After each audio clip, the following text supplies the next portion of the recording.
أعوذ بالله من الشيطان الرجيم بسم الله الرحمن الرحيم لا جناح عليكم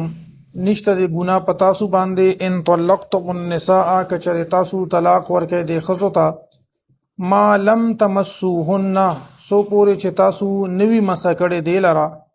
او تفریدوا لهن فریدتا یا تاسو نوی مقرر کړي لهن د دوی د پاره فریدتا مہر ومتعوهن او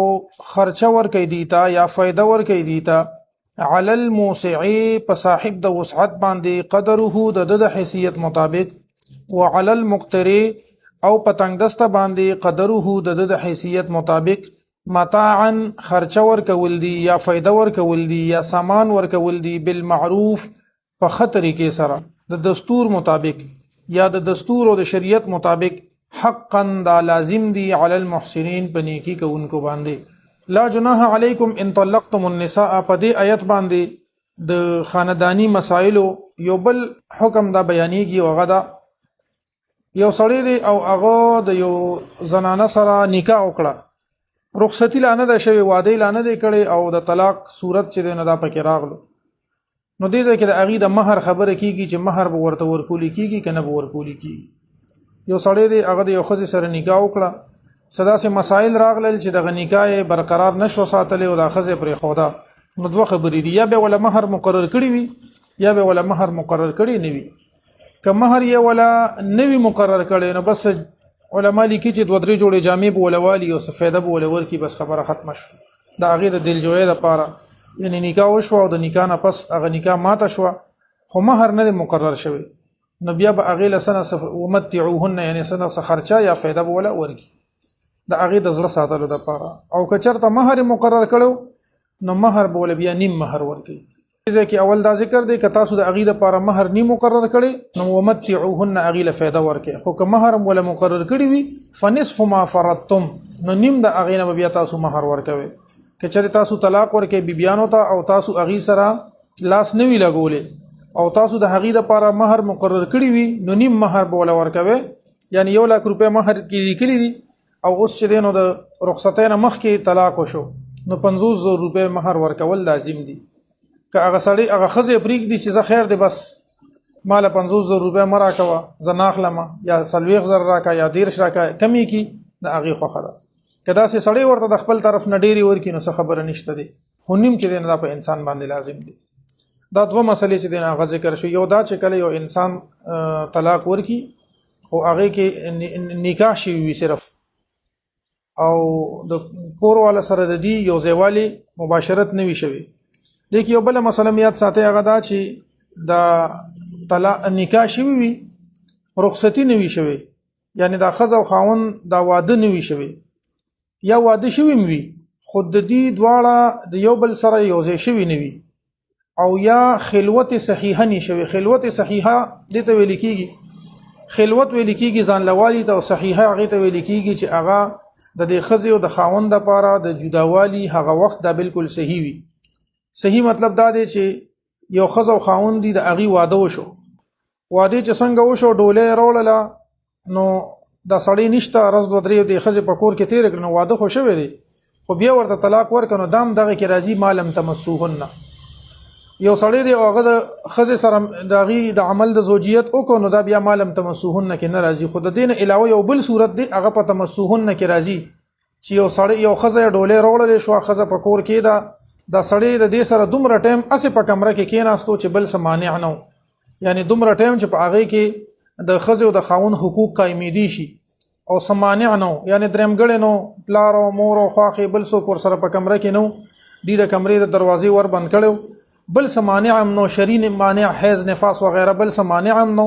او په دې باندې وخت تیر شو نو په دې باندې اگر چې د یو بل سره یو ځای شي نه دي خو حکم د عمل د زوجیت او د مباشرت دا به لاګو کیږي بیا به چې دینو پورا مہر کیږي دغه شان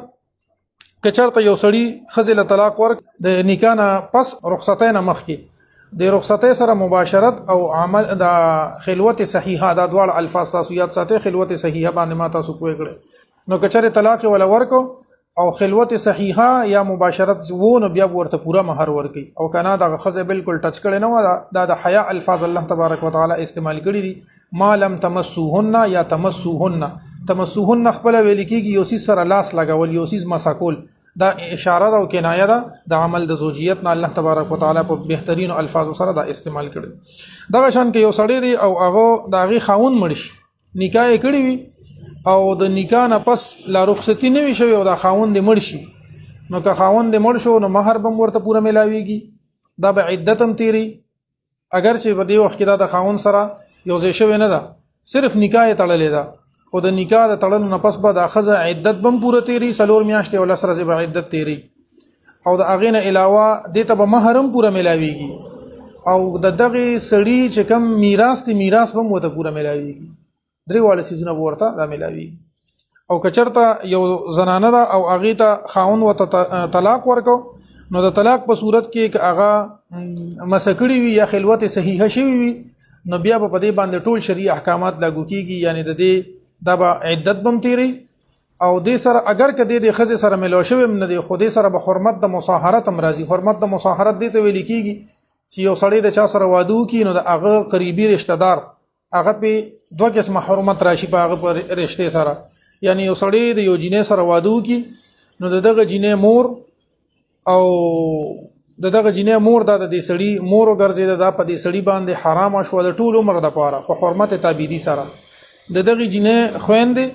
دغه جینې تروریانی یا مخکې ماته اوس تفصیل ذکر کړو، هر هغه رشته چې د جینې سره مذکر فرض کې واده یو بل سره نه کیږي، دا ټول رشته دا جمع بین الاختین کې راځي، د دې ټولو سره نکاح دا نه کیږي. خدا حرمت عارضی دی چې څه ټیم پورې دا جینې ستا په نکاح کې دا نو د دې نورو سره نکاح نه کیږي. نو که مباشرت نه دی شوی خو صرف د خلوت صحیحه ټیم ملو شو دیتا،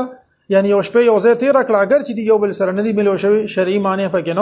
نو بیا به د خلوت صحیح هم پشان د مباشرت او عمل د زوجیت پشان نافذ کیږي. او کم سيزونه چې شرعي احکامات یعنی د نکاح او د طلاق یا حرمت د مصاهرت د لازمي کې د په دې باندې لازم شي. خبره مې ارتدا کوله چې یو سړی طلاق ورکو خزه او نکاح شوی و خو رخصتی نه و شوی، نو د عدت خبره سره نو د عدت خبره دا چې کله مباشرت یا خلوت صحیح شي بیا به عدت تیری، او کدا نه وی شوی نو بیا به عدت نه تیری. هغه په قران کې سوره احزاب کې مثال شته دی، یا ایها الذين امنوا اذا نكحتم المؤمنات ثم طلقتموهن من قبل ان تمسوهن. اے مؤمنانو چې تاسو نکاح وکړي د مؤمنانو خزو سره بیا ول طلاق ورکړي من قبل ان تمسوهن،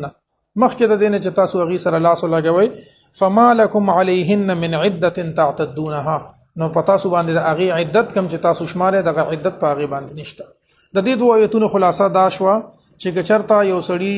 د یو خزه له طلاق ورکو، نکاح شوی وا خو رخصتی نه و شوی، مباشرت نو شوی یا خلوت صحیح هم نو شوی،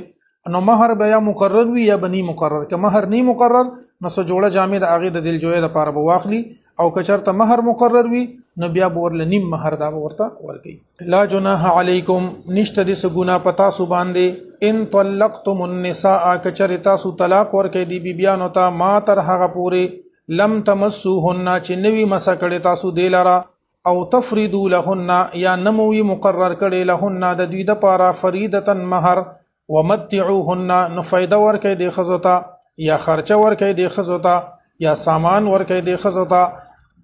علی الموسع که خاوند مالداري د خپل حیثیت مطابق دی ورکیو، که تنگ دستی د خپل حیثیت مطابق. علی الموسع په صاحب د وسعت باندې، قدره د اندازې مطابق یا د حیثیت مطابق. وعلى المقتر او په تنگ دست باندې په غریب باندې، قدره د اندازې مطابق یا د حیثیت مطابق. متاعا خرچ ورکول دی بالمعروف په مناسب طریقې سره. حقا دا حکم لازم دی علی المحسنین په نیکو کوونکو باندې. وان طلقتموهن او کچرتا سو طلاق ورکې هن دی خزتا من قبل ان تمسوهن مخکې د دینا چې تاسو مسکې دی لرا، وقد فرضتم او په تحقیق سره تاسو مقرر کړی وی لهن د دوی د پاره فریدتن مہر، فنصف ما فرضتم، فنصف نو پس نیم مہر دی ما د هغه نه فرضتم چې کوم مقرر کړی دی تاسو، الا ان يعفونا مگر دا چې دوی معاف کی. نیم مہر کیږي خو کدا خزه معاف کی نو بیا خیر دی. او يعفو الذي یا عفو کی هغه کس بيده عقدة النکاح چې دا هغه پلاس کې غوټه د نکاح دا، یعنی کدی سیوا ورکول غواړي د عفو دا مطلب دی، نو هم صحیح ده. وان تعفو اقرب للتقوى، وان تعفو او دا چې تاسو عفو وکي اقرب للتقوا دا ډیر نږدې دا تقوا ته. دا حکم چاته دی چې دا معافي وکي. تعفو د مذکر صيغه ده که د مؤنث صيغه ده؟ یعنی سړو ته وایي که تاسو عفو وکي. ها د ښځو ته دا نه وایي چې تاسو ورته پیسې یا مهر پرېږدئ. سړو ته وایي وان تعفو او دا چې تاسو معافي وکي اقرب للتقوا یعنی تاسو ورته په دې مهر باندې زیات ورکئ نو دا تقوا ته ډېره نږدې خبره ده. ولا تنسوا الفضل بینکم او مه هېروئ ولا تنسوا او مه هېروئ الفضل احسان کول بینکم په خپل منځ کې. کله چې یو سړی معاملات کوي یو څیز په چا باندې خرڅ کړي لږ ډېر پیسې پکې کمی بیشي پکې کېږي او له سیوا ورکړي. یو څیز د اچانه په 100 روپۍ واغستو هغه څیز د یو نیمو سلو او هغه سره ستا خبره په 100 روپۍ وشوه خیر د 110 ولا ورکړه 120 ولا ورکړه. یا یو کس دی او هغه مطلب هغه باندې تا یو څیز دی هغه سره فاینل کړه چې دا څیز یو سړی رشکه کیږي فلانی ځای ته 100 روپۍ له 200 روپۍ لم چې الته لاړې لاره ډېره وه اگر چې اته په 200 رضا که خو لاره د 300 روپۍ بس 200 روپۍ ولا ورکړه. نو دا لګ لګ احسانات او لګ لګ فضل په خپل معاملاتو کې دا ګوره انسان د توقع نه د توقع دا ډېر بد شی دی چې یو انسان د یو ځای نه امید وي چې ما ته به د دې ځای نه یو کس دی هغه بالفرض زه لاړ شم او یو کس ته وایم چې زما قرض پیسې پکار دي. اوس ما په زړه کې دا خبره نیولې ده چې زه درته زما خو پکار 15 لک روپۍ دي خو زه دې مال 1 لک روپۍ راکړي نو زه د 1 لک روپۍ په امید ورغلم چې هغه ته ما پیسې مې پکار دي هغه راته 100 روپۍ کې خو دې شعر مسما سره خدا دي نو زه به خبره روانه ما ځکه چې زما خو توقع د 1 لک روپۍ وه او که زما دا توقع وه چې دی خو 15,000 روپۍ هم نه راکړي یو غره له 50,000 راکړي نو دا چې د مخلوق نه به امید بالکل زیرو ساتي بالکل به زیرو امید ساتي. نو که بیا درته ارسه ملو شو نو بیا به ډېر په هغې باندې د خوشحاله وي او که نه ته امید سونو ته لکونو ته وخیږي او بیا پکې ملو 100 روپۍ هم نشي نو بیا به خبره دا به ډېره اوږده شي او خرابه به شي. ولا تنسوا الفضل بینکم او مه هېروئ تاسو احسان کول په خپل منځ کې.